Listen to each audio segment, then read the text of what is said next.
Good evening, folks. How are you doing? It's great to be back. We've been off for quite a while, simply because when you think about Nigeria's issues, sometimes you can get a bit overwhelmed. But hey, what can we do? We have to keep rolling. We have to, keep trying to push things, trying to get things on board, and trying to make sure that we contribute our own little quota to the development of Africa and Nigeria, particularly because I'm passionate about Nigeria because that's where I'm from. Now, tonight we're going to be talking about Nigeria, of course, again. Nigeria is a fantastic country, a country of well over 200 million people who are blessed with all sorts of talent. We've got a massive, massive amount of land, and the land is arable. Yes, you have some desertification up north, but largely, we have great agricultural potentials. Also, beneath the ground, an unbelievable amount of mineral resources.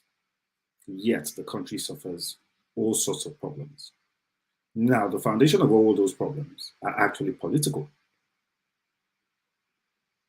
Now, you might wonder, how can a country that has well over 200 million people, that has probably maybe about 5, 6 million in the diaspora, and everywhere that you find Nigerians in the diaspora, Nigerians are actually excelling.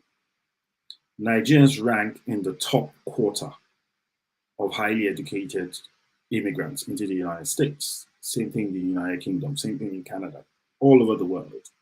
Nigerians are throwing the narrative into the gutter. Nigerians are showing that all that stuff that's been, said about Nigerians, fraudsters and all that, it's mostly lies. Nigerians are actually doing a lot. Every country has its own fair share of criminals. Every country has its own fair share of people who would always soil or mess up, the integrity of their home countries. That happens everywhere. So when you look at a country like Nigeria, what we have to offer everywhere we go, you have to start wondering, how can such a country now have such bad leadership consistently since the country was formed by the colonial powers? Is it related to the structure, how the colonial powers, set up the country, where you now have the northern divide, southern divide, and even the southern divide, you now have the southwest and then the southeast divide. And then, of course, the fallout, which is the south-south as well. Well, I don't know too much. I'm just, a little guy who's running a podcast and a little radio by the side. So I always try to, my best to bring on people whom I can actually have discussions with, who can enlighten myself, and of course, you viewers are watching, on what is going on, how things are done, and how things could be done. Now, today is the 12th of June. It is exactly 29 years after the Hope 93 elections, which was deemed to be the freest and fairest, I don't know if that English is correct, elections in the history of Nigeria. But it's also the most controversial, where the military annulled the elections.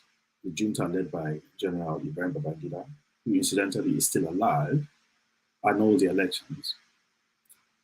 He was thrown out of office because Nigerians stood up and said, you know what, you got to go. There were protests all over the country. And then an interim national government was put into place, led by Chief Ernest Shoneka, who incidentally is still alive.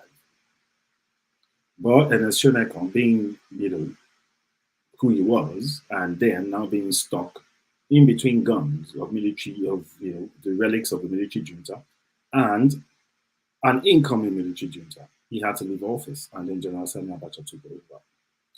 Now, General Sani Abacha taking over and all of that. The popular winner, Chief Hawwah Abdullahi, was locked up.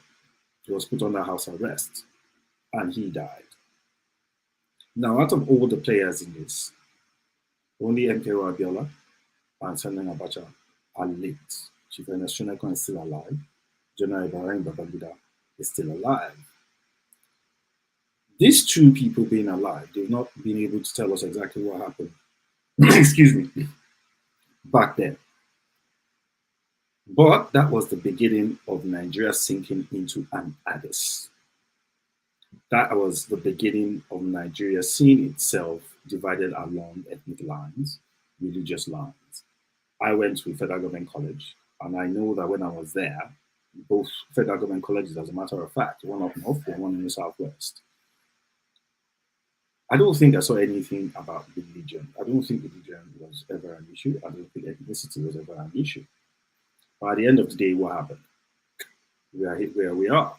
So tonight, I'm going to be bringing on two interesting people. The third one, we are still waiting for him. The first person that we're going to bring in, her name is Hawwah Abdullahi Gambo. Hawwah is a journalist and a politician. Hawwah is actually a Sheffield scholar. I'm not sure if a lot of people know what that is, but if you Google it, you'll know that this is somebody that the head is plenty fire. So she has a lot going on. She's going to come on and talk to us about quite a few things. And I think that Hawwah is also running for political office. I think she's making history from Kaduna State. So she will tell us a little bit about that when she comes on. And also, we also have Jawad Iginla. Jawad is a very good friend of the house. He's been here quite a few times. Jawad is a very, very cerebral fellow. He's a historian, a social commentator. He's very, very vastly read. And Jawad has given us quite a few hot bricks on Just Banter. So we're always glad to have him on because, I mean, Jawad stirs the hornet's nest. So we'll be right back shortly after this, and then you get to talk to Jawad and Hawwah about what's going on with the myriad of political problems in Nigeria. We'll be back shortly after this.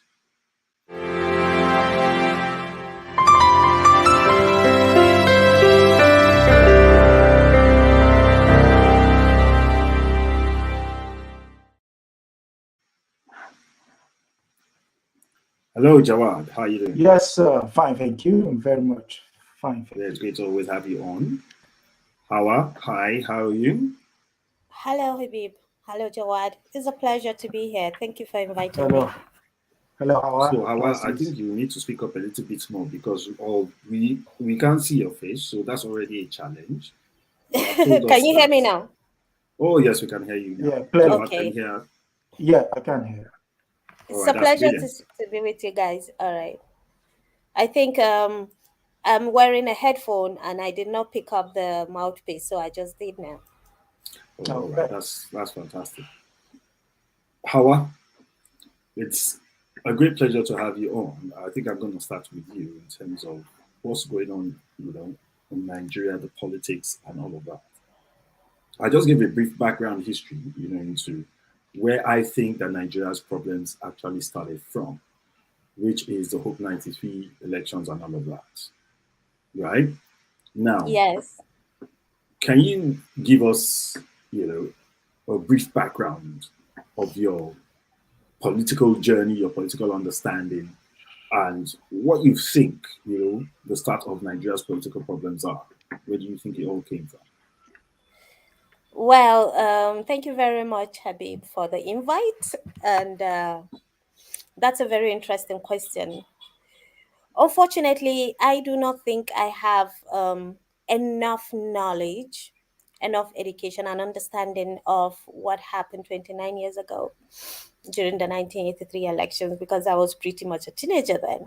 And as a teenager, I was much more interested in, passing my exams, passing my work exams, and trying to figure out what I will be reading in university and all that.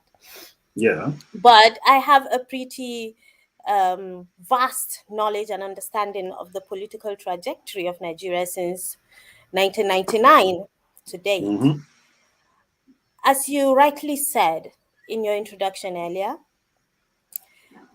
we began to get it wrong in 1999, the moment we began to give more credence to religious affiliation and ethnic affiliation rather than competence and credibility. The beginning of the Sharia crisis or the Sharia argument in Kaduna State, I vividly remember that period in 1999 was the beginning of our downfall into the political abyss. That is where we began to get it wrong. And I remember vividly with so much I always say, so much despair as I saw how our societies was drastically divided along religious and ethnic lines, and all our friends we grew up with, our neighbors that we grew up with as children, had to leave and relocate to places unknown, some of which we have not reconnected with back again. Okay. As you can see, here we are today, 22 years down the line, we have only regressed. That is clear evidence to the fact that the our insistence on religious and ethnic affiliation is faulted. It is wrong, and it is not the right way to go. Of course, that is the political followership. I have heard people saying that politicians always look for cracks in the amongst the populace that they will latch onto to their advantage, and the politicians really latched onto the religious and ethnic divide, and you maximized it to the advantage. You can see today it's playing out in how the country is seriously, continuously sliding down the abyss along religious and ethnic lines. But another issue that I think is not being given much attention and credence is the fact that, one, the political landscape of Nigeria has been, shall I say, bastardly monetized. You cannot, I don't think you can get the best out of leadership if you monetize it the way Nigerian polity has been monetized. There is a very strong and visible line between wealth, affluence, and leadership. But somehow it's been all muddled up in the Nigerian political sphere, and it's it's been designed in such a way that people who have no money, regardless of how competent they are, regardless of how much leadership skills and abilities they possess, they cannot partake in politics, which I think is very unfortunate. Another very strong factor, which I seriously believe, if we are really serious about sanitizing Nigerian politics, it has to be looked into, is the requirement for political aspiration. How Okay. can we, yeah, um, it doesn't really make much sense, Habib, if we can insist on at least a first undergraduate degree and even NYSC certification for for certain positions of employability, basic Yeah. employability. There are requirements to it, and then some political positions. I read that what is required is WIEC certification. It just doesn't add up.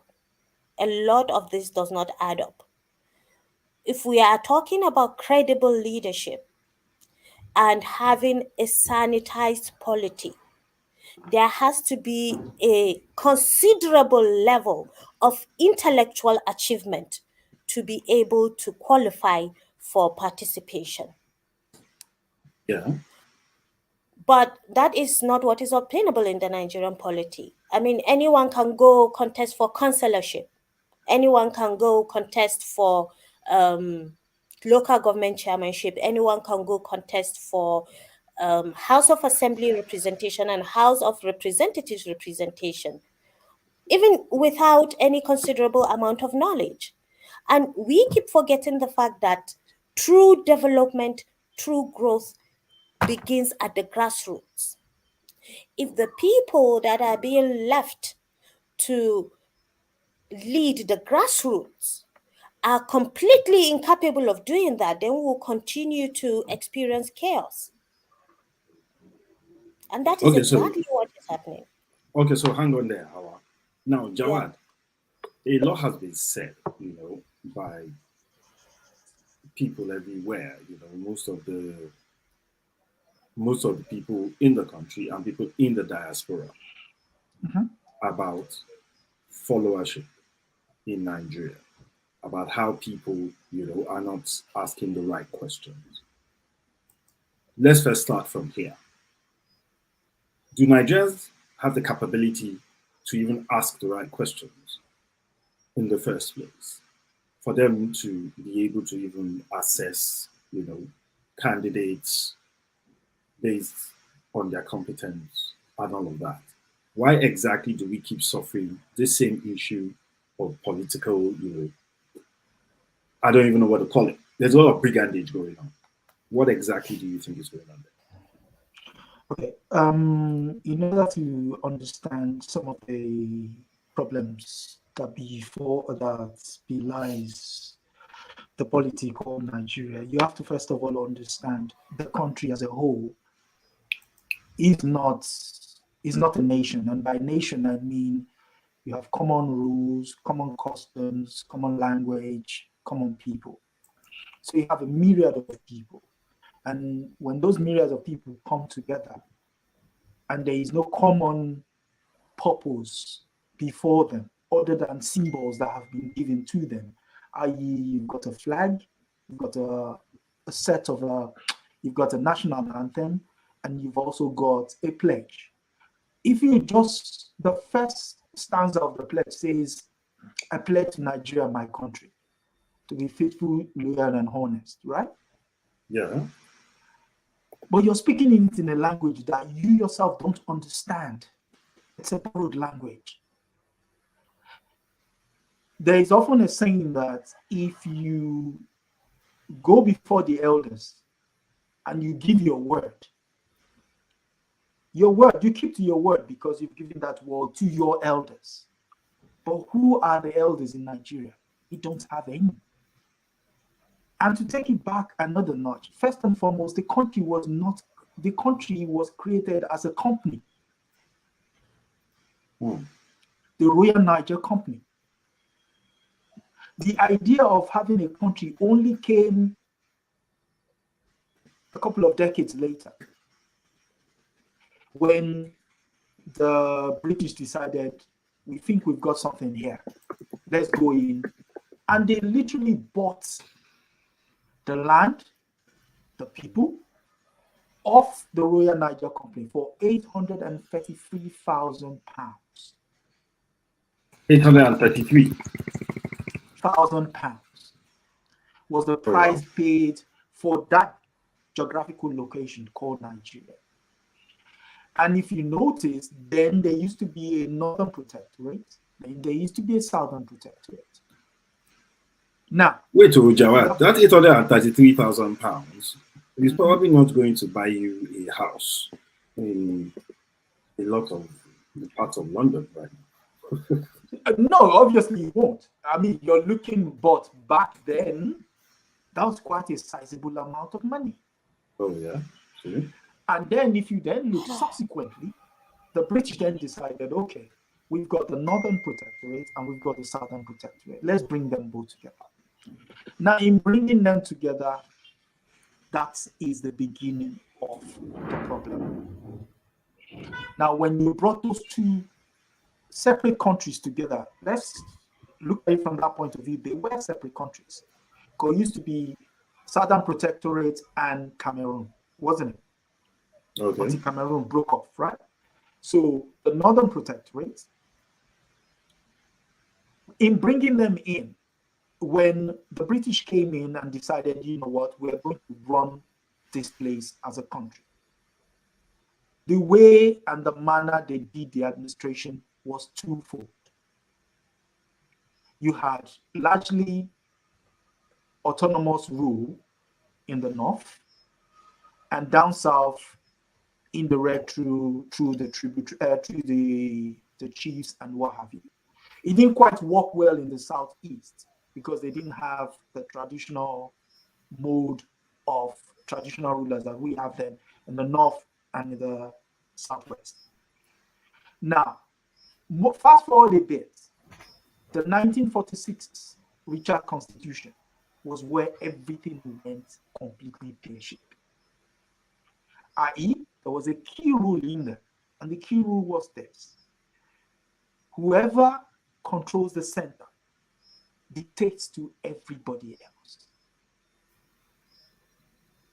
So as a result, up till today, you see the focus is on what? The presidency. The presidency. Matters were made worse with the 1966 coup, when Uzogu and his cohorts killed the northern leaders. The guys who were supposed to carry out the same thing in the southwest got cold feet and did not follow through. So to the northerners, it seemed as if it was wiping out their leaders, right? So when Aguiyi Ironsi then decided to form a unitary government, people who were keen observers of the political chime that is Nigeria went back to the Richard's Constitution and realized, okay, this is why they want to control us. The North at the time decided, you know what, we're going to break away. But they were talked out of it. By whom? By the British. And then subsequently, you had the Civil War, post 1970. I'm just bringing, I will tie it all in now. So, yes. So post 1970, with Gowon's declaration of no victors, no vanquish, you had a situation where the Igbos were now looked at with the eye of suspicion. Okay, yes, there's still Nigerians, but with the eye of suspicion. So fragmented, that country was already fragmented then. And then when it came to the idea of state creation, what we're essentially then doing is what you just alluded to, a brigand. People were just basically given portions of land to go and control. So there was no uniform way of running the country. You do as you please. And in so doing, what Hawwah alluded to in the North with the Sharia law, juxtapose that to the stuff in the Southwest, where you had free education up to and including primary education. People were missing out. But then, in the center, there was no coordination.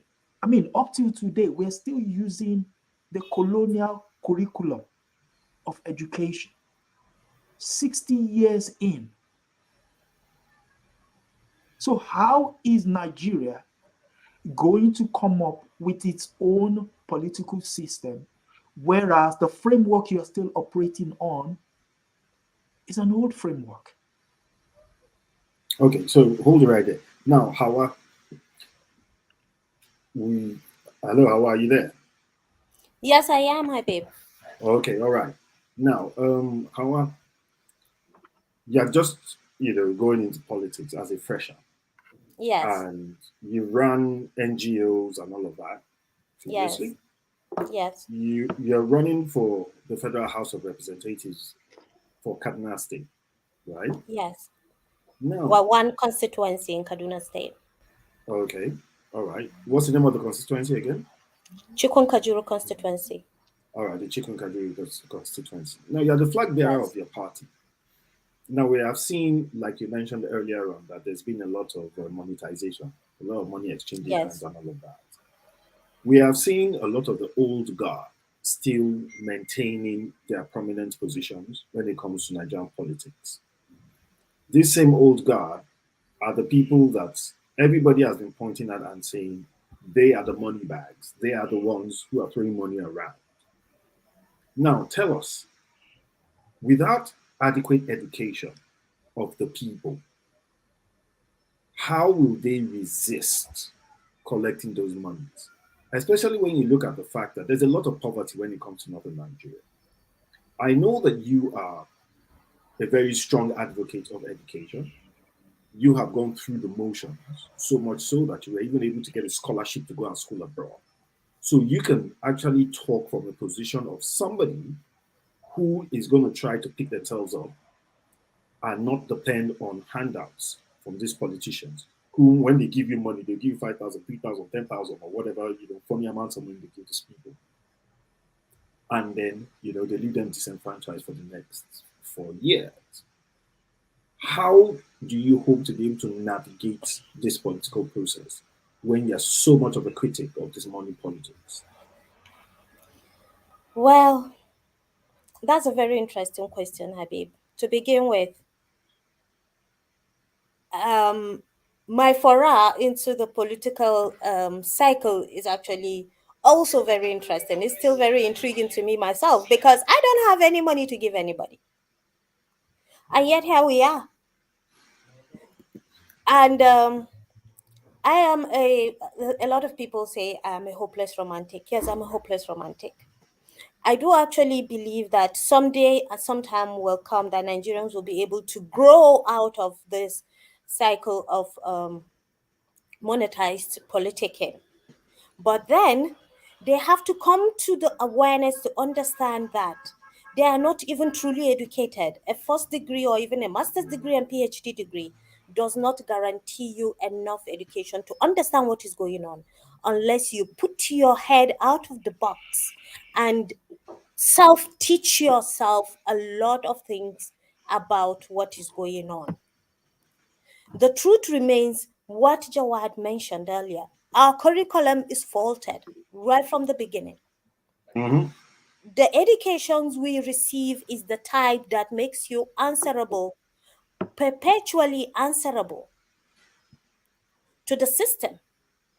You know, there are a lot of faults in the system. Unless you are able to bring yourself to acknowledge these faults in the system, you cannot begin to find solutions. I consider education to as a tool to make you not make you employable only, but also able to proffer solutions. If as an educated person, a first degree holder or a master's degree holder or a BSc degree holder, you are not able to proffer solutions to social problems and crises, then, as I always say when I speak to people, if we are not able to proffer solutions and do differently and choose differently, make different choices, then our educations must have amount to nothing. So let me Yes, ask I this, am. right? So Yeah. let me ask this. Now, Mm-hmm, when you look at the political system in Nigeria, right, mm-hmm, Jawad, Mhm. most people point initially to the education. Okay. Okay. Now, recently, Bayero University Kano has concluded the translation of physics, chemistry, mathematics into the Hausa language. Okay. In my own opinion, I think that's just the very beginning of the emancipation, Okay. yes. all right, of even if it's not, even if it doesn't transcend the whole of Nigeria, it's even for northern Nigeria. I think Mhm. it's a very big deal. It's a big, But big step. why has it taken us this long? Because when you look at the Bible, for instance, the Bible has been translated into practically every language that you can find on earth, and you probably even in Mars. Same thing for the Quran. Well, how come you don't have these textbooks in the local languages for us to be able to educate as many people as possible with the least effort possible?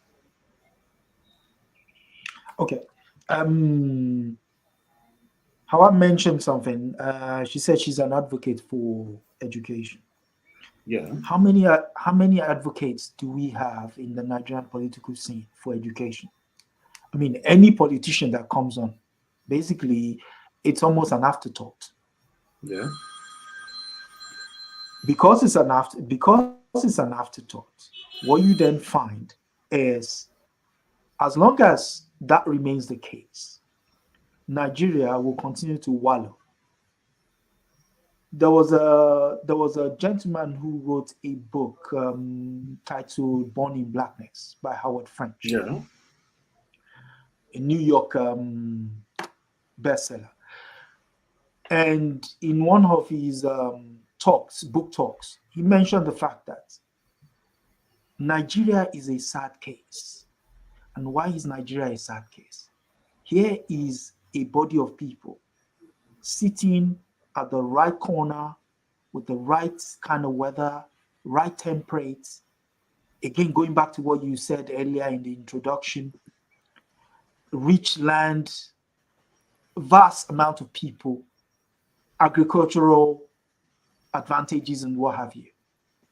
But yet we are tottering along like an old man who has lost his way. And it comes back to the idea of, because that education was never made the foundation of who we are as a nation, of who we are as a country. Yeah. Because I have to move away from the idea of calling it a nation, because we're not one body. We're multitudes of body. But in that multitudes of body, we can actually harness the strengths of those nations within that country called Nigeria. You just made mention now that the physics, chemistry, and biology textbooks have just been translated into Hausa. Why not in Igbo? Why not in Yoruba? Why not in Igala? Why not in Nupe? Why not in Ebira? Why not in Egun? Why not, why not in Ogoni?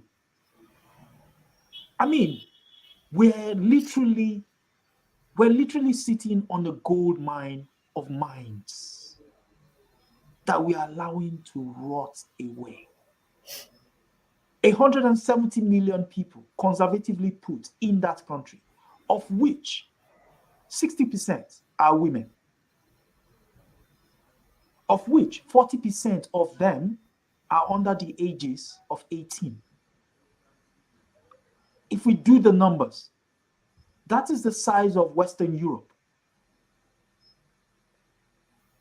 Can you imagine if we had somebody who could think, in terms of emancipation of people?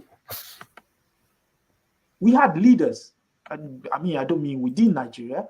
Okay, we had, to be fair, we had a couple, but they were in corners. They were not really in the center, so they couldn't really make headway. So you now have another election cycle coming in 2023. And hand on heart, who can tell me that this crop of politicians coming in have anything worthwhile to contribute? I mean, I'm just throwing out the question out. You know what? We're going to take a quick break here now. When we come back, we're going to be talking about the focus on presidential elections, why people are not looking at people who are representing them at the local governments, representing them at the Federal House of Assembly, Federal House of Representatives, the Senate, and all of that. Somebody like Hawwah now, for instance, is probably going to be able to tell us a little bit about that. But in the interim, I'd like you to think about something. There's a movement that seems to be forming now, and that movement is called the Peter Obi movement. I think they're calling it obedient or something. We'll need to talk about that because it's becoming a matter of deep interest to practically everybody who has been hearing the name Peter Obi in recent times. We'll take a short break right now, and then we'll be right back shortly after this.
Hello, good evening. If you're just joining us, you're welcome to another edition of Just Sparta.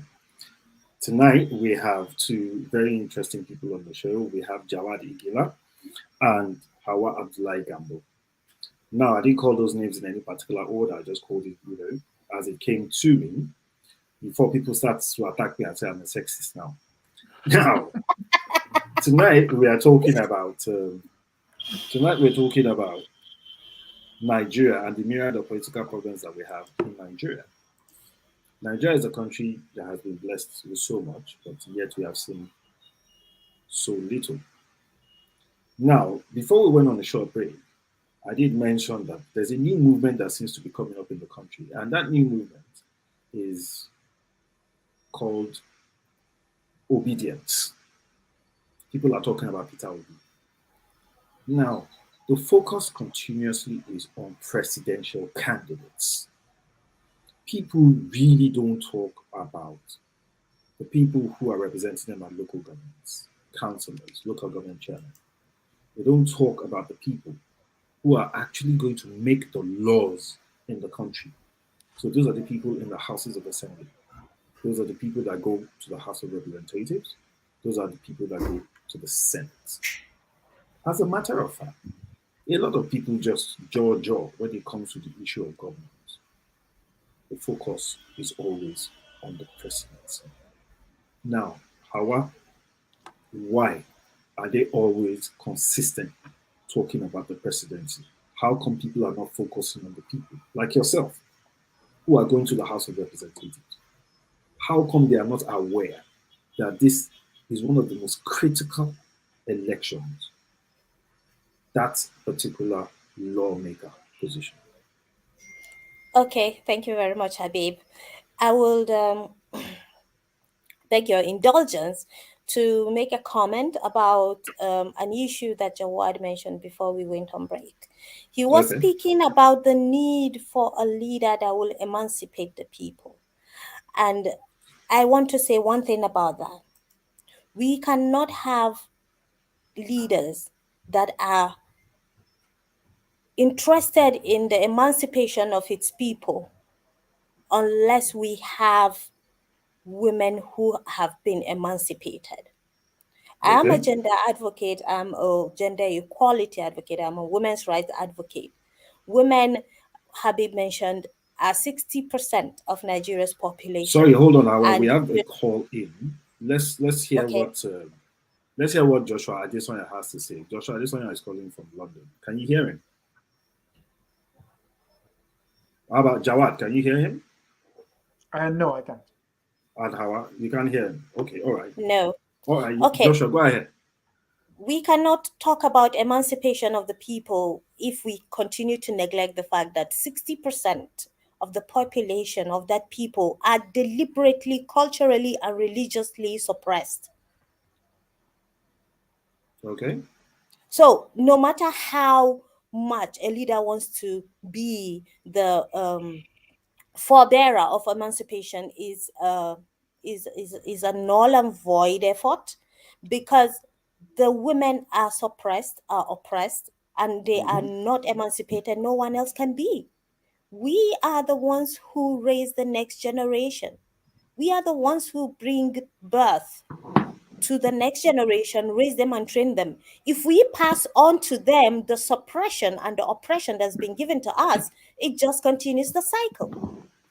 So, unless we genuinely, honestly, and intentionally begin to talk about the emancipation of the women folk, the liberation of the women folk, nothing is going to change. And Okay. secondly, the issue of our our educational curriculum Yeah. is very key. And it boils down to the question Habib just asked me right now. Why are people not talking about representation at the grassroots? The answer is simple: they do not know. There is no voter education whatsoever going on in this country. I can assure you, Habib, if I had not deliberately and intentionally put myself out of the box, out there, and learned a lot of things that I know now, I would Mm-hmm. never have known them. and Oh, I wow. wouldn't be here where we are today. Okay, so I'm not sure if any of you have ever heard of a man called Kunle Lawal. So Kunle Lawal has, also realized the same thing that you realized, Hawwah, which was that a lot of people are not aware, of There is no voter education what their whatsoever. rights what their rights INEC are is as the not electorate. INEC is Yeah. not doing any advocacy, neither is the National Orientation Agency doing any advocacy to educate the voters. That is why people just go in and vote blindly. That is why people allow themselves to be bought to vote. Lack of voter Okay. education and civic education, the rights of voters, their responsibilities, people don't know any of those things. Okay, so there's there's like I said, there's somebody that had your similar experience. He was running for Senate in Abuja in the FCT, and he Mhm. realized that people were not educated when it came to their electoral rights. Now, of course, from challenges, solutions always spring up. So he set up, a college called the Electoral College. Bless you. Sorry, the Electoral Thank you. College, has been on for a couple of years now. And they've been trying their best to educate people as much as possible to what their rights and their responsibilities are as the electorate. But how many people have access to that electoral college? We will be bringing on Exactly. Kunle Lawal, at some point for an interview, and then he's going to tell us a little bit more about the electoral college and how far they have gone. But I do know that they've made quite a bit of a headway. But that being said, you have people like myself, Jawad, Oddy Okonta that was supposed to be on the show, but unfortunately he couldn't make it, and a few others who are highly interested in the politics of Nigeria but live abroad. Jawad, what can be done by the diaspora in terms of contributing towards informing people of their electoral rights in Nigeria?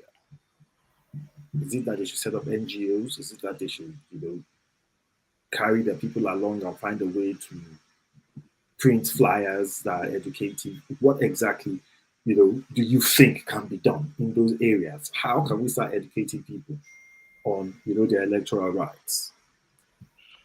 I mean, the idea of information technology having created a level playing field in terms of information dissemination and cultural pushing out can be utilized in this kind of forum, which is many of us are on so many WhatsApp groups Mm-hmm. that we've lost count of why we're in them. But there is hardly one that tells us what our rights are. Yeah. So the point I'm making is WhatsApp group is there, Facebook is there, Telegram is there, the medium on which we are speaking right now is another one. 2023 is around the corner. If somebody does this on a weekly basis, in the course of time, people are aware of what their rights are. So sometimes it's not necessary, it's not financial, it's just time. It's creating time and creating the right information. Mm-hmm. And when I mean the right information is, how do you empower somebody without pointing them in a direction? How do you tell them, well, go vote without telling them who to vote for? Yeah.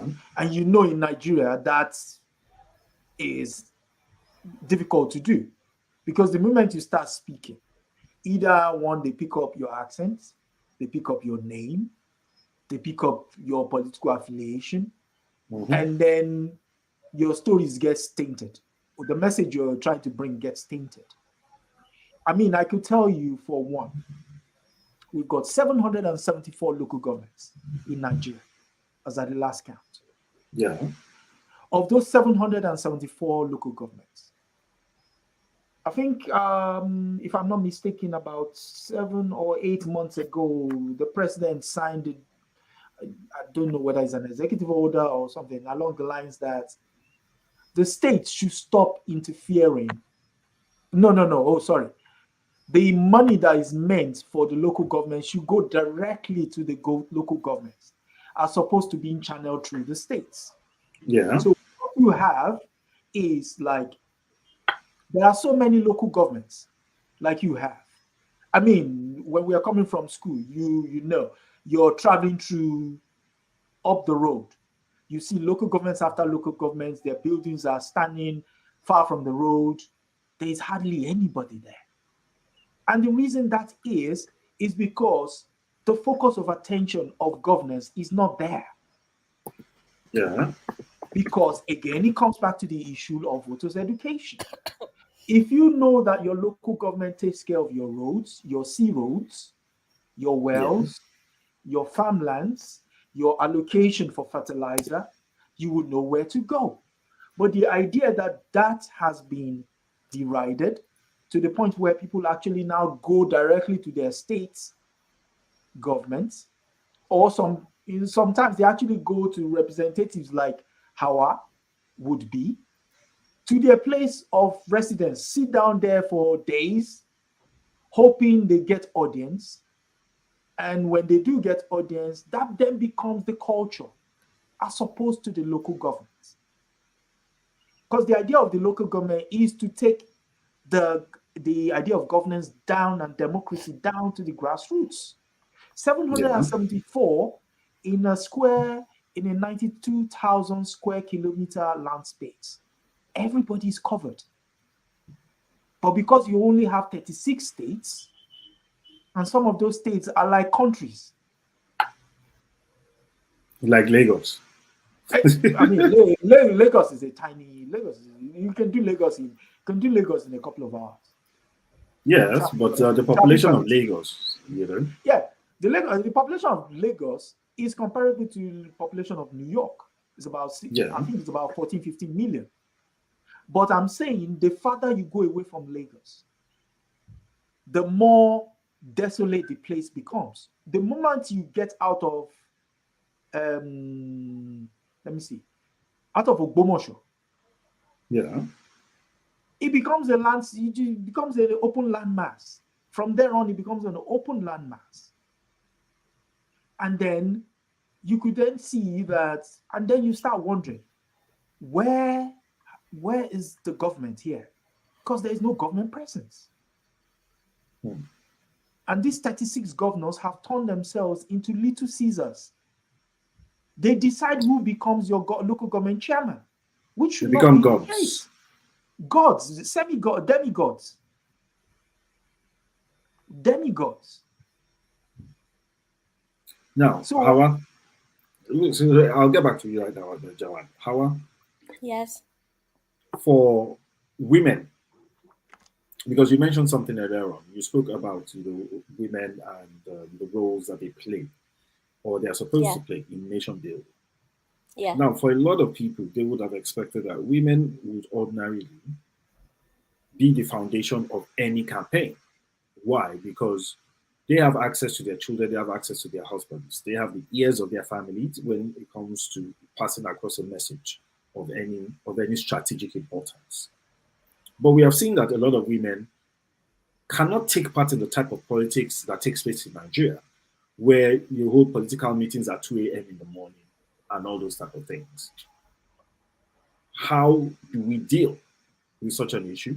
How do we start to turn or change that narrative and try to get women to be a bit more hands-on when it comes to that politics? That's a very interesting question, but also self-explanatory. As I mentioned earlier, women in this part of the world are culturally and traditionally and religiously oppressed and suppressed in so many levels. Yeah. Let me tell you the story about an encounter I had recently.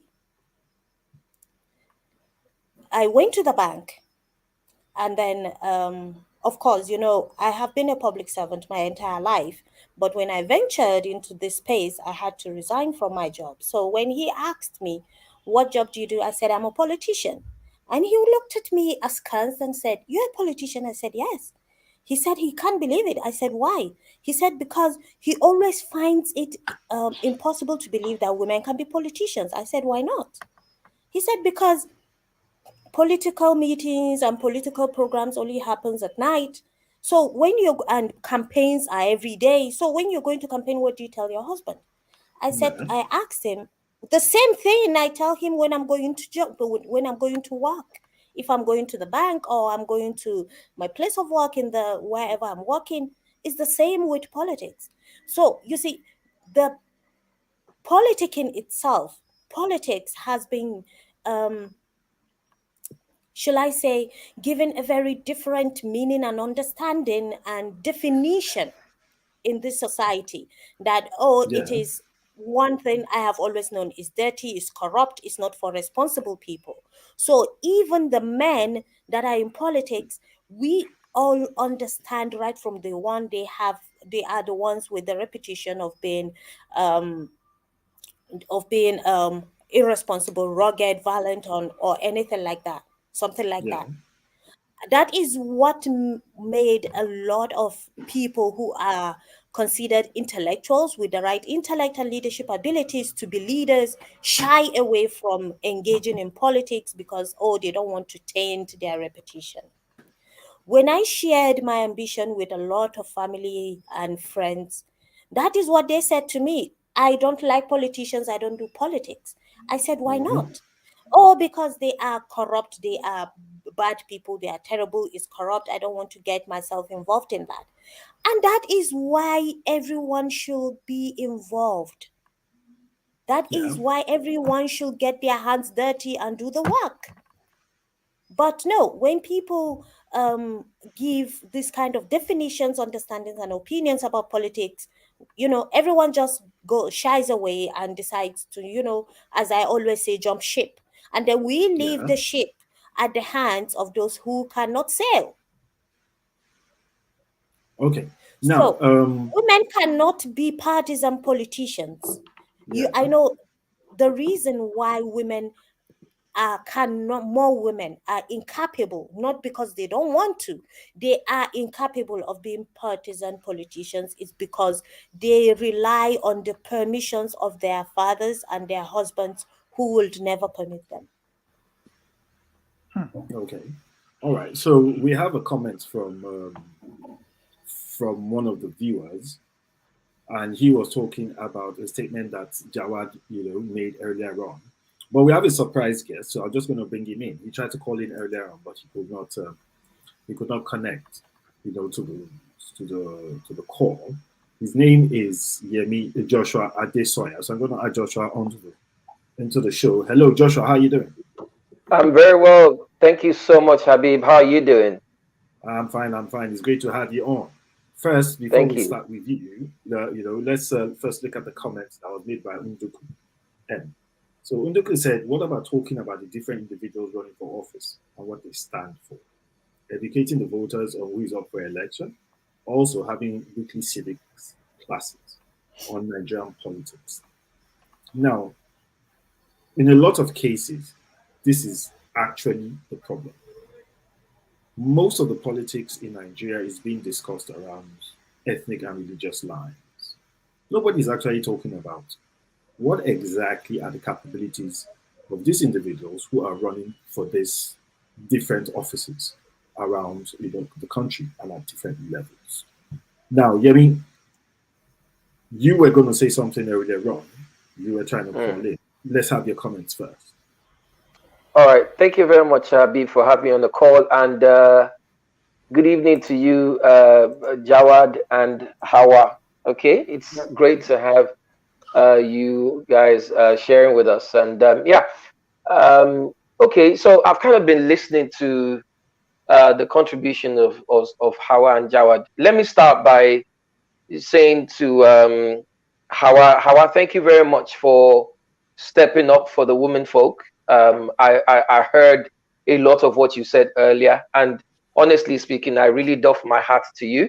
So well done for at least stepping up and wanting to be part of the generation that would definitely speak up. Okay, so that's great in your political affiliations, and I honestly wish you the very best. So well done.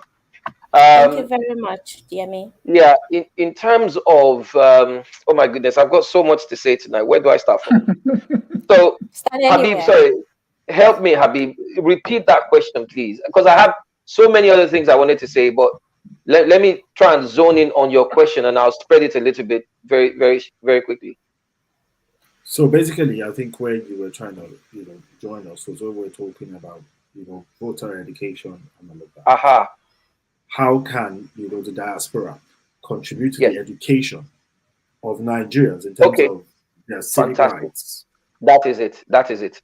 All right, for starters, it's very good that Jawad went into a little bit of history earlier on. And I heard the history that, he gave us, in terms of how we got to where we are today. Now, have you guys noticed something? When it comes to the way we play politics, whether in Nigeria or anywhere in the world, folks, the person, have you heard this adage that says that he who pays the piper dictates the tune? Yeah. Good. In Nigeria, in the United States of America, in the United Kingdom, in France, in Belgium, any developed country that you think about, when it comes to politics, what people know is what they hear in the media. The person who controls the media ultimately controls what people are hearing. Yeah. Now, the point is this, right? When you talk about voter education, I will tell you this. There's only so much that we can actually do on social media. Let me explain. Social media, yes, is big. It's huge and all of that, yeah?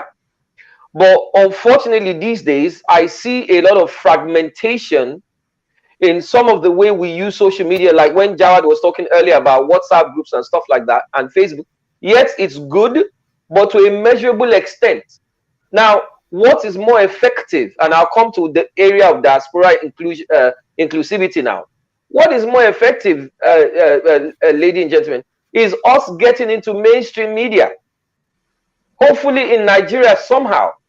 What am I talking about? It is people listen more. I can tell you this. People listen more to mainstream media than social media. Absolutely. Or, in fact, when you look at the Nigerian situation, you look like outlets like maybe Arise News or Channels TV and all of these frontliners. Yes, they've got their base in social media where they are obviously on Facebook and YouTube and all of that. But people listen more to them on mainstream media. So the question is this. Those of us in the diaspora who would want to contribute to voter education, we need to get on mainstream media. That's number one. Number two, how many of us in the diaspora understand the Constitution of the Federal Republic of Nigeria? You see, because before you do, I hear a lot of suggestions that people make here, there, and everywhere. We all need to understand that right now, yes, Jawad talked about the Richard Constitution and how we got to where we are today. Yes, that is good. But understand this, folks. Whatever change we want to see in the polity of Nigeria can only happen within the confines of the existing constitution. Nigeria is a country that is bound by the constitution. Now, unless, of course, we got people who are good enough who go into parliament, which is what they are doing right now, where they are obviously trying to patch the constitution in form of what they call amendments. Yeah, there's still a big argument going on around that topic right now. We're still limited to the constitution we have right now. So there is a limit to what we can do to the polity as far as the constitution we have is concerned. Now, diaspora awareness in terms of voter registration. This is the challenge I have with the way we do stuff in Nigeria. The only times we seem to have a lot of all these media shoutouts is towards election time. And that is mainly because that is the time when people feel inclined to want to spend money. I feel that if the diaspora are definitely going to get involved and even get involved in a very heavy manner, the voter education that we're talking about should happen constantly on mainstream media. So Mainstream media means that we're out there, we're constantly talking in the media channels about how people can be made more aware. That's more. And then again, remember this, somebody has to fund it. It needs to be paid for. So mainstream media isn't free. So the mere fact again, which is another challenge, that a lot of people obviously cannot afford it, we claw back and then we now take the cheaper option. What is the cheaper option? All these siloed conversations that we're having on WhatsApp groups and Facebook groups and all of that. But we need to be on mainstream media. It has been on mainstream media that we will, I believe sincerely, that we will have more coverage. And then last but not the least, going towards the grassroots. And I realized that, you mentioned something about grassroots earlier. Oh, I think it was Howard that was talking about grassroots. I can't remember who was talking about grassroots. Until we find a way to constantly be in the face of the people at the grassroots level, where number one, we are armed with the Constitution to understand what our limitations are. Yeah. And then number two, we're now able to spread the awareness constantly. Not just the time when election comes by. No, we're constantly in the grassroots, finding, being in people's faces, having what we call town meetings constantly. So all these constant town meetings, I believe sincerely, is one of the things that would help us to educate the grassroots. And whilst we are having those town, the town meetings, we are also involving mainstream media as well, because all these guys, and we're probably going to talk about that in a minute, all the guys that are running for office right now, one of the things that, as you all know, has given them the kind of leverage they have right now are the likes of Channels TV, Arise News, and all these other, mainstream media outlets that is actually giving voice to what they are saying. You understand what I'm saying, folks? So this is what I see, and that's just my contribution at this point. So, Yemi, I do agree with you to a large extent on the points that you have made. And for a lot of people, they do not understand that most of the media outfits that you have in Nigeria are actually owned by politicians. True. Exactly. Yeah. So a lot of those media houses were actually set up so that they'll be able to support a particular political agenda or a particular political leaning. So either you're conservative or you're, well, I'm not sure Nigeria you have any of that. the rate at which well, they say some of them, believe it or not, the PDP regard themselves as conservatives, and the APC regard themselves as Democrats. Believe it or not, I still heard it today. You heard it today. I'm telling you. I'm hearing that for the first time. That's laughing. Hawwah, Habib, as a public servant, your party is what? Is it conservative? The African, is it liberal? I think. What's the name of your party? Socialist. Is African Democratic Congress? I believe is a socialist party. Oh, ADC. Socialist is that the Showore's party? Yes. No. Showore's party is AAC. Sorry. Okay. Yeah. Okay, so you have a socialist leading. All right. Yes. So now, if you were going to say, a word or two to the electorate, for instance, how would you start? From where? Because you are about to embark on a campaign right now. How do you intend to tackle this voter apathy or the lack of education by voters? Before I answer that question, I want to make a comment about some of the things that Yemi has said. Okay. I wanted to, amplify the comment he made about using mainstream media for voter education. If you remember earlier, I mentioned the fact that I don't believe INEC and the National Orientation Agency are doing a good job on voter education, if at all they are doing anything. The organizations are there, the structures are there for voter education, they are just not being utilized. So of course, as you all know, which Yemi mentioned, that private media organizations are owned by politicians, and we all know that information dissemination is not free. Media is not free. I have worked in media 20 years.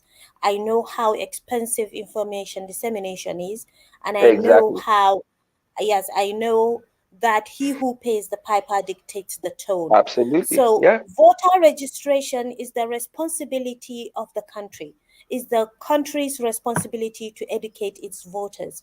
That is why NTA, FRCN, and Voice of Nigeria and the News Agency of Nigeria have been established to educate the nation, to create awareness, to create enlightenment amongst the populace, amongst Nigerians.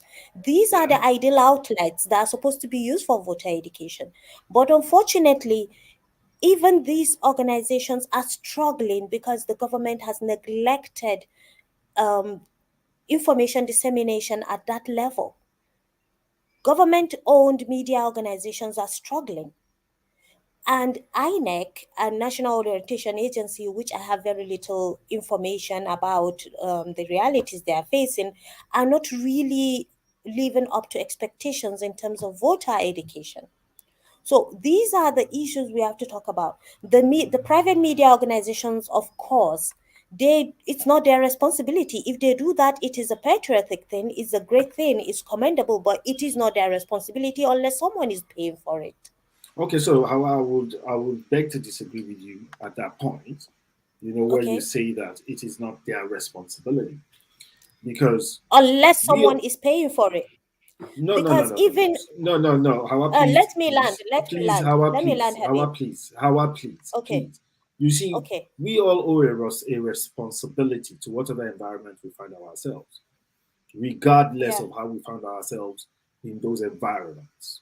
So I if you go into an understand that. environment, if you go into an environment to go and do business and you are not citizens of that environment, you are only resident there purely for business reasons. Mm-hmm. You owe a duty to that environment to contribute to the betterment of that environment. It does not have to be money Absolutely, based. Exactly. absolutely, Now, I agree. exactly. So for the mainstream media, because that's what we call them now, not the government-owned media. Yes, For the yes, mainstream media, they do owe a duty to Nigerians. They do owe a duty to the people who listen to them, either over audio or audio visual. They owe them a duty to try to educate people.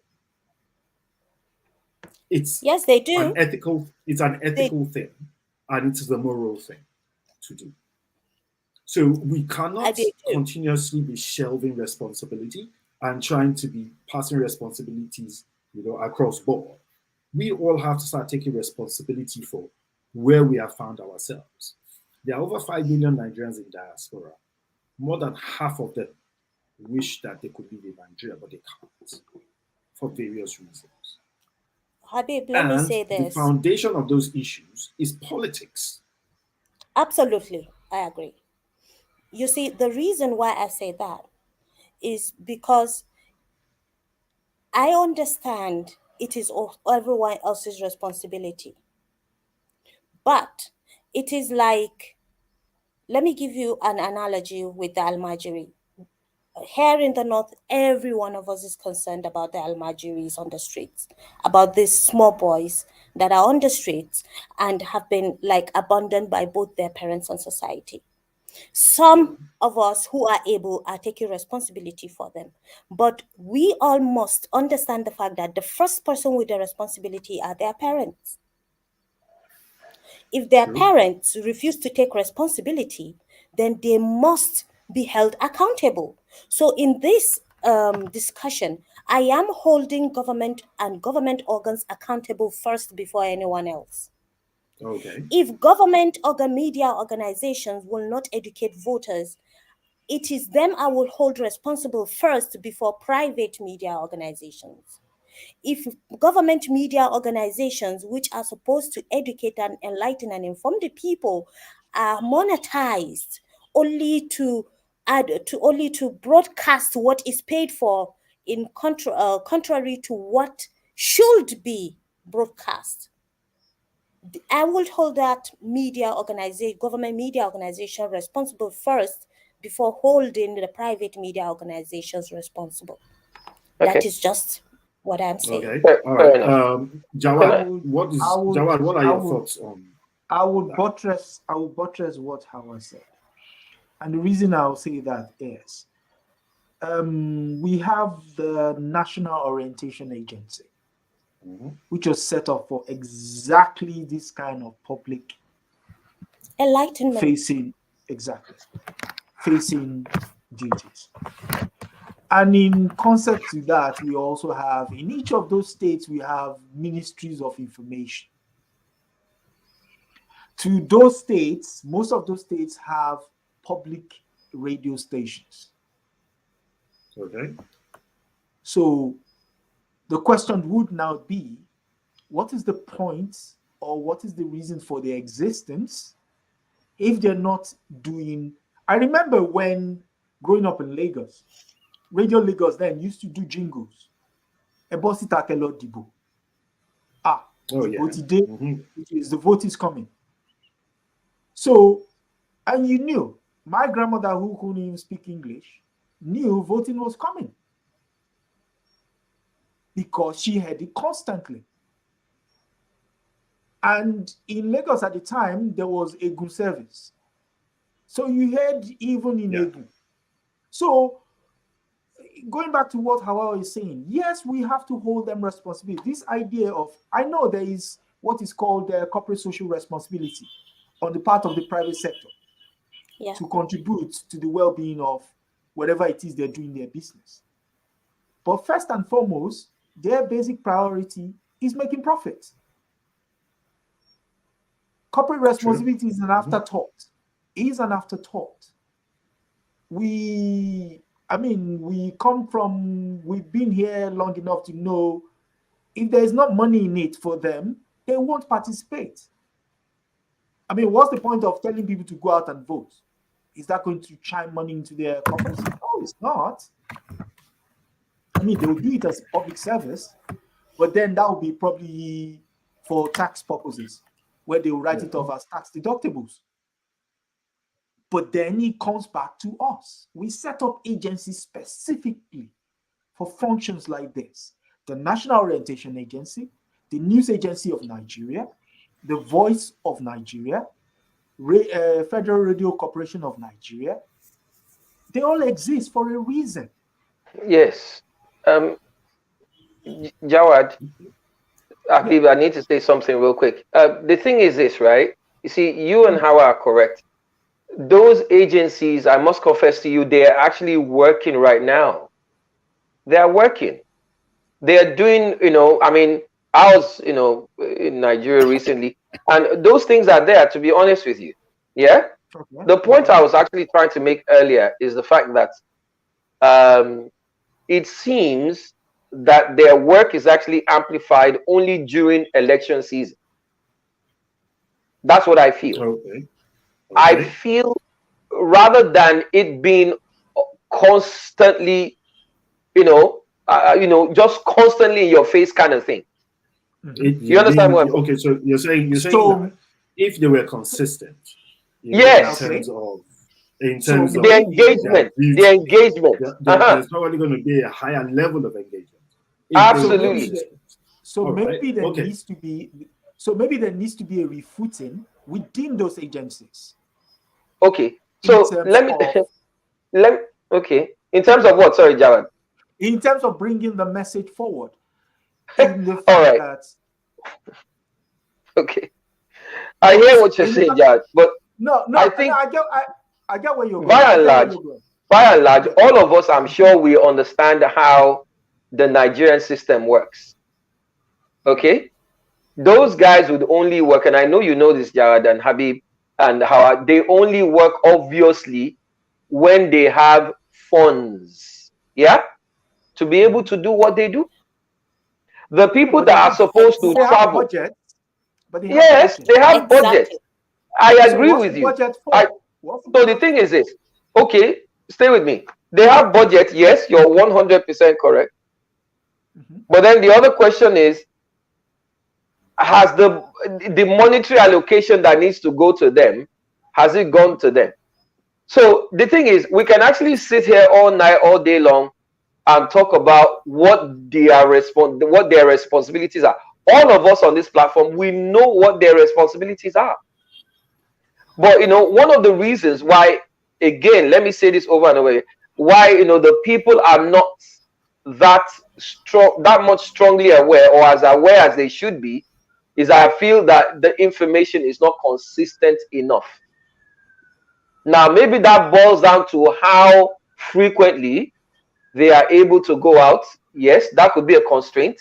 Again, yes, they've got budget, but again, they could have budgetary constraints as well.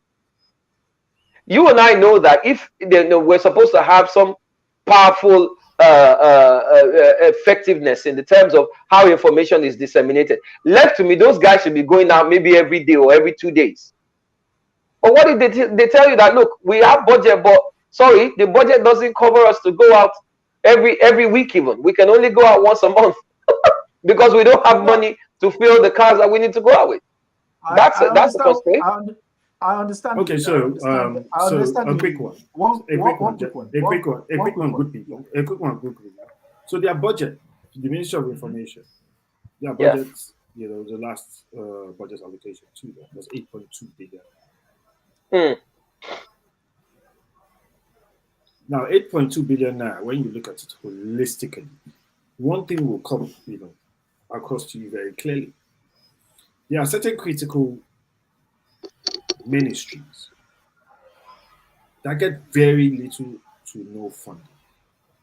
So I guess there's a strong point, that Hawwah has made, probably because she has been in the civil service and she's now transferred into politics. So she probably understands what's going on in that direction. Jawad also probably understands it. You understand it, Yemi, from the position of how you have interacted with these organizations at various levels. For myself personally as well, I have seen quite a few things and I've wondered about those things in terms of how these people are funded, what are they funded for, and what do they use the funding for. Now, when you take a critical look at those things, you have to ask yourself, why would a ministry that has so little money, right, spend 249 million, let's just say 250 million on travels, and another 286 million on miscellaneous expenses? What exactly are miscellaneous expenses? What exactly does that mean? Yeah. So it's not just a function of the amount of budgets that they get. It's also a case of the budget utilization. How Absolutely. are they utilizing the funds that they are being given? Now, we all know that we have a series of problems in the country. We all know that we have a series of problems in the country. Now, we can't keep discussing these problems. We need to start talking about the solutions themselves to these issues. Is it a case of we need to start unbundling these issues? Then we now start picking these issues one after the other. And like we said, let's look at ourselves in the diaspora and let's try and see, how do we start to deal with these issues? Where can we come in? How can we help? So if information, which is one of the most critical things that you can have as a human being, is the first thing that we can tackle, how do we start to tackle it? How do we start to contribute? Yemi, you mentioned mainstream media. That is a fantastic idea, but it is also a very troublesome one. In terms of, are you going to set up a social enterprise that is going to constantly be challenging governments who are demigods when they hold positions, and then they can shut you down at any point in time? I personally have gone through that. I know exactly what my challenges were. You see? That has kept us to being online. Do you understand what I mean? So, in as much as that could possibly work, the structure in itself, the business model, the entirety of it, is another major challenge on its own. That's right. Right? Yeah. So we need to look for more direct solutions, more solutions that are focused on little groups, and then those little groups can actually disseminate more information to other groups as well. Okay, so use the concept of each one teach one. Okay. I don't know if I'm making sense. Yeah, you are. Let me say something on this point. Something actually occurred to me when you were stating the obvious just now. As we speak, right? As we Yeah. speak, we already have establishments in Nigeria that, from a media perspective, to be honest with you, they've got structure. We only need to identify them and partner with them. There are some guys out there in Nigeria that, the structure is there for them. They have the reach and they have the ability, when they speak, I mean, very loudly as well, the government hears them. So I think what we need to do, those of us in the diaspora, is one, we need to identify them. And then two, we need to be able to now talk to each other to obviously now then go and partner with those guys because they've got the structure already. Okay? Now, remember, the fact is, the fact of the matter is this. Nigeria, as we all know, for all of us on the forum today, has some myriad of problems, myriad of challenges. And when I take a very critical look at the Nigerian situation, like, for example, just forgive me on this point. For example, recently, when there was obviously this furor about who was going to be the APC presidential aspirant and all that, and then obviously, majority of us knew that it was going to be Asiwaju anyway, but it was just going to be an intriguing thing. I was just wondering how the others would win. For me, it was just very obvious that Asiwaju would take it, and that's exactly what happened. And predominantly because I know him and I know his pedigree anyway. Now, somebody now asked me a question about the fact that we had this a very vocal lady in the north. What's her name? Is it Aisha? Is it Aisha Yusuf or something? And then she was talking about age and all of that and all of that. Aisha Yusuf is not from the north. She's from Edo. Edo. Oh yes, she's from Edo. So she was. She's very vocal. So she was talking about the fact that, a lot of people will vote for old people and all that. And then a friend of mine was now asking me on a forum, so what was my take? I said, look, I'm a realist. I'm looking at the entire contexture of the Nigerian situation. And at the end of the day, yes, I know what I would love to have from my own perspective, my ideal situation. But when we look at the situation as it is right now, at the end of the day, we have to be realistic with ourselves. So the reality, when we face the reality of our situation is, okay, those of us that want to make any meaningful kind of change to the polity, how are we going to do it? The only way we're going to do it, number one, is that we obviously just have to band ourselves together and align ourselves with whoever is able to kind of amplify whatever it is that we're also trying to say. You can't just go there and start a movement if you don't have the funding, if you don't have the wherewithal and all that. You need to go and partner with people who share the same ideologies with you, and then obviously get some of your friends. And again, money is also a very important factor here, because they will also need money as well. People have to fund all these awareness programs that we're talking about, so that the message can be out there in a louder fashion. Yeah, so that's one thing I'll definitely say. Hawwah, hello. Yes, Habib, I'm here. Hawwah, you're still here now. Hawwah, Yes, I'm still I know here. we'll have to let you go very soon, because you are tied up with all your political meetings and all of that. We're just able to drag you here by chance. It's my pleasure to be here. So we're going to let you go. We're going to allow you to go, since you actually said that you only had 1 hour. I've actually run you into almost an hour and a half. Yes. But I did warn you that usually we go way over the allotted time. We can't cut off discussions when they are so interesting. But we must have a takeaway from this conversation. I don't know if you're going to be on for that takeaway, but I'm going to ask you for that takeaway first, just in case you decide to leave us before the others, give us their takeaways. So what is your own takeaway in terms of the way forward?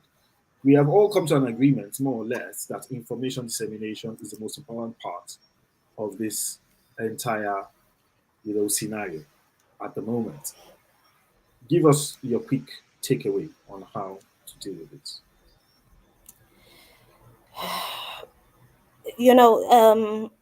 That is a little bit difficult to answer right That's off, a deep Habib. sigh, Hawwah. Yes, because it feels more like you're asking me what is the solution, and the solution is so monumental that you cannot say, okay, just this one thing. There are a lot of solutions, and they will come from a lot of us. That is why everyone's hands should be on deck. We all must take responsibility to understand that we are all needed. Our voices, our contributions, our opinions all matter. It is not just Bola Tinubu or Atiku that has the solution to Nigeria's problems. No, we all do in our very little ways, no matter how little. That is why I always say that we cannot have a solution to the problems bedeviling any society when we keep and continuously insist on maintaining, suppressing its women folk. Because we have a lot of the solutions this society needs. But because it's culturally, traditionally, and religiously believed that we do not matter, we are not important, and our opinions are insignificant, then we don't give them, and we continue to remain in so much problems, which could have been solved if women's voices are being listened to. So it's not just about listening to women alone, no, but listening to everyone's voices, opinions, and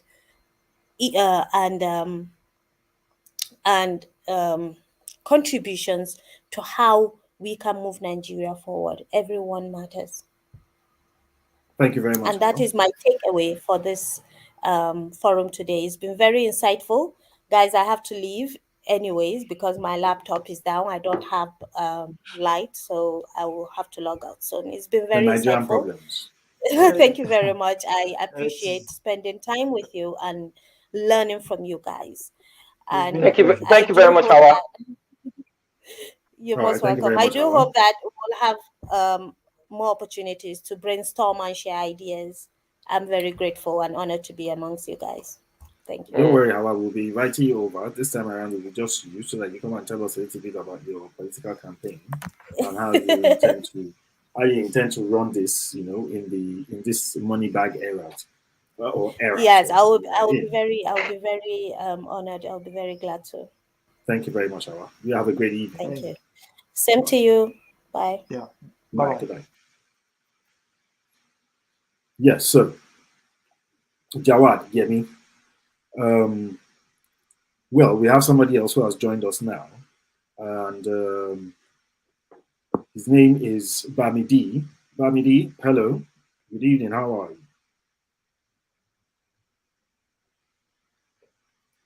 Hello. Can he hear us? Okay, I think his connection. He needs to unmute his microphone. Must be shy. He needs to unmute his microphone. Well, I think it's his connection because the screen is blank. But anyways, we're going to be signing off pretty soon because we actually have run over like way out of time. It's almost an hour 30 minutes. So Yemi, what will be your own takeaway from all of this? Even though you joined us much later on, it wasn't a case of you actually prepared to to come up on the show or whatever. But you do take the leap, and then you joined us, and you've been contributing immensely. So can you tell us what will be your own takeaway, in all of this? My takeaway is the fact that at the end of the day, I believe very, very sincerely that yes, we're about to, we're actually getting there right now. 2023 is around the corner. All of us were praying that will be alive and well, you know, to see that year, and then again be alive and well to be able to see what becomes of Nigeria, because, you know, that's the main focus of our discussion today. The interesting thing is I hear all the arguments, you know, that people are making. Some people are very, very confident, you know, that you know, I'm able to win the election, or this person will win, that person will not win, or whatever. You see, the one thing that actually scares me, to be honest, that I'm most concerned about, and hopefully I'll be able to discuss this, Habib, on a different, maybe at another time, is I'm kind of hoping and praying that as far as the Nigerian situation is concerned, history does not repeat itself. History does not repeat itself. And when you say history does not repeat itself, what do you mean by? Oh my goodness, that's the reason why I said I didn't want to, you know, I didn't want to. You see, looking at what happened just after Nigeria gained independence, you know, Jawad was talking about the history of Nigeria itself. I'm a historian as well when it comes to, and in fact, a very rich historian for that matter. And it's something we'll talk. That's why I said we'll talk about it later. You see, there were certain incidents that happened just after we gained independence in Nigeria. That's kind of one of the reasons why we have the issues that we're having today. You know, the backstabbings in the political arena, the betrayals, the manipulations, and all of that. Yes, we're using technology now. INEC is trying to get themselves together in such a way that they are obviously assuring the electorate that, you know, your votes will count. There's a little bit more voter awareness right now. You've seen the news lately. Thousands of youths have been trooping out in all the different states to go and register. You know, the reason why I'm saying I'm really hoping and praying that history does not repeat itself is looking at what has happened in our history. You know, like I said, the betrayals and the backstabbings and everything, and the manipulations. I'm kind of hoping that that will not again happen in 2023. I don't want to go into much of the detail because we're wrapping up right now. Don't worry, we'll talk about that at a later time. I will give you my own take in terms of a very detailed analysis of Nigeria's history and obviously how we got to where we are today.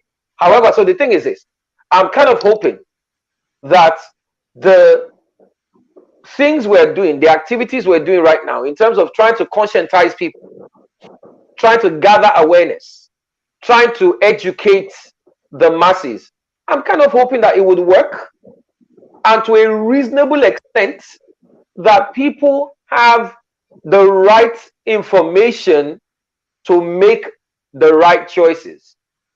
Why do I say that? I'm a firm believer of this statement, and you know, it's my conjecture that the quality of decisions people make in life is totally dependent on the quality of information they possess. So coming into 2023, I'm hoping and praying that the Nigerian populace would have quality information so that they can make quality decisions come 2023. Somebody said that if we don't get it this 2023, I've heard this not once, not twice, in fact, several channels actually, where they said if we can't get it this 2023, forget Nigeria. I mean, as you all know, that's a very interesting comment, because some people feel that if we can't get 2023, that is just it. You know, everybody should just split up, go our separate ways. And I'm kind of hoping that we can get it right. But the only way I believe that we can really get it, or as much as possible, maybe even if it's not 100%, maybe even at least 70 or maybe 80%, hopefully we can get there, is if people have quality information to go with. That is my take on this. Yeah, no matter how much we argue in all our small siloed conversations that we're having on Facebook, on Twitter, on all of these other channels, but be able to give people quality information. Yeah, and however it is that we're able to do that, I pray we're able to gather ourselves together to be able to get to that point. Yeah, so that's my take. All right. Thank you very much, Eli. Now, we have run like forever. Well, I wouldn't say forever, because sometimes, I mean, we've actually had a show or two that ran on like close to 2 hours. I think Jawad was on one at some point as well. So this is no surprise to him, neither is it a shock. But that being said, we have actually had a very interesting conversation tonight. And what I take from all of this is most of us have not actually had discussions to a point where we now realize that information is what is truly missing when it comes to turning Nigeria around. The type of information that people are getting are not the type of information they should be getting. The type of information they should be getting is the type of information that can help them to make informed decisions. Now, in as much as we know how difficult that can be, I mean, considering the fact that you don't have electricity, I mean, I guess like came on, they have electricity, and when you talk of the rising prices of, what do I call it, diesel and petrol and all of that, she's just not interested in spending that kind of money, to fuel generators and all of that if she doesn't need to. So how do people get information? We do know that the likes of the BBC is one of the oldest broadcasting services in the world. As a matter of fact, I think the BBC has been around for about 100 years. So the likes of the BBC are giving information to Nigerians about Nigeria, whereas we should actually have Nigerians telling our own stories. We should actually have Nigerians giving true value to Nigerians in terms of the type of information that they pass across. We all need to do something, and we need to start from somewhere. Now, you don't need to take us seriously because we are called Just Banter, but that is why we actually set up from a radio, and that is why you have a show like Just Banter. As much as possible, we are going to try to be engaging in conversations around how we can turn the narrative around in Africa and Nigeria in particular, because everybody here on this particular show right now is Nigeria. But we also look at the rest of Africa as well. We need to start having conversations from outside as the diaspora. We need to start making our own contributions in terms of constructive and engaging conversations. Not a case of fighting over ethnic or religious, as far as I'm concerned, balderdash, because that's just what it is. To each his own. Practice your own religion by yourself. You don't need to impose whatever it is that you're thinking on the next man. You don't need to infringe on the next person's rights. You don't need to infringe on the other person's culture.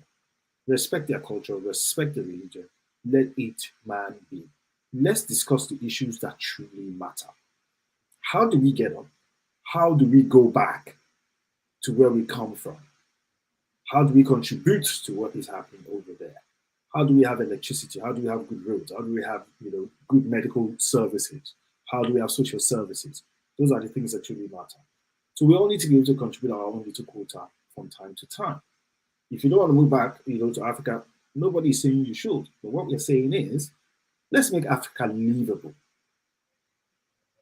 That, to me, is the most important part. If Nigeria, the largest Black nation in the world, is going through what it is going through, then we all need to look at ourselves in the mirror. Nigeria has a myriad of political problems.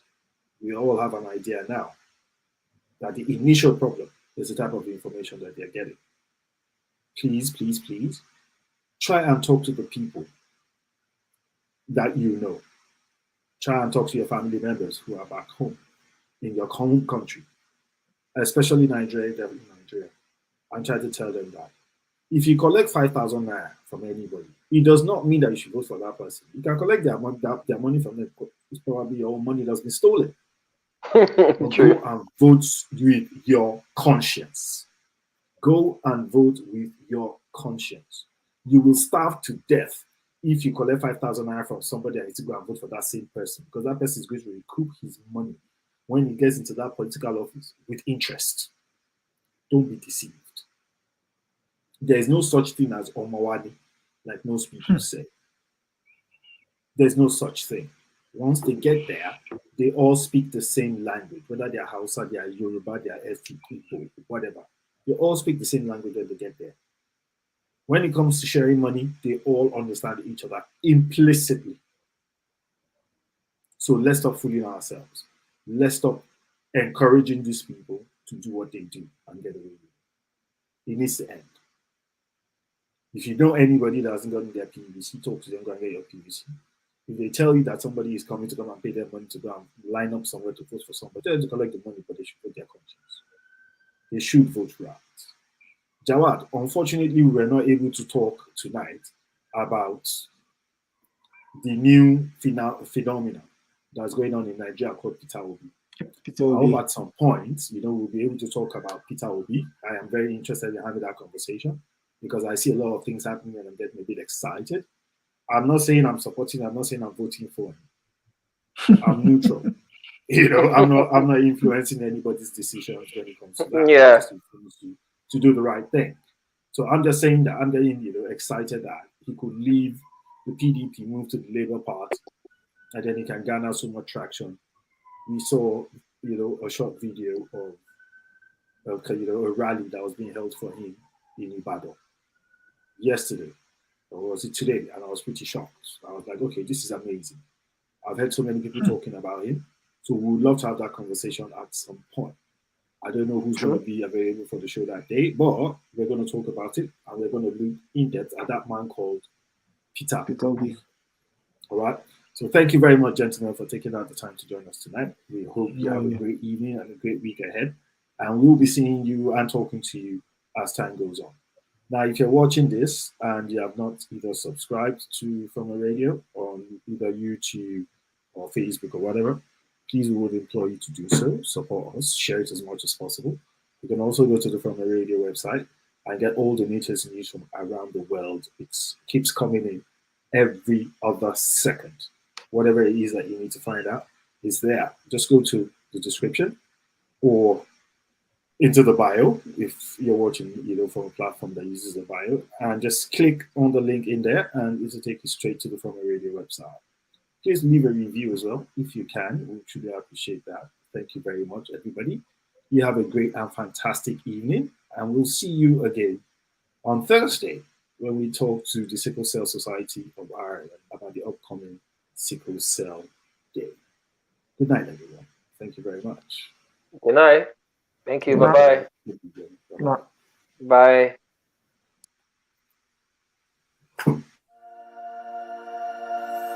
Bye.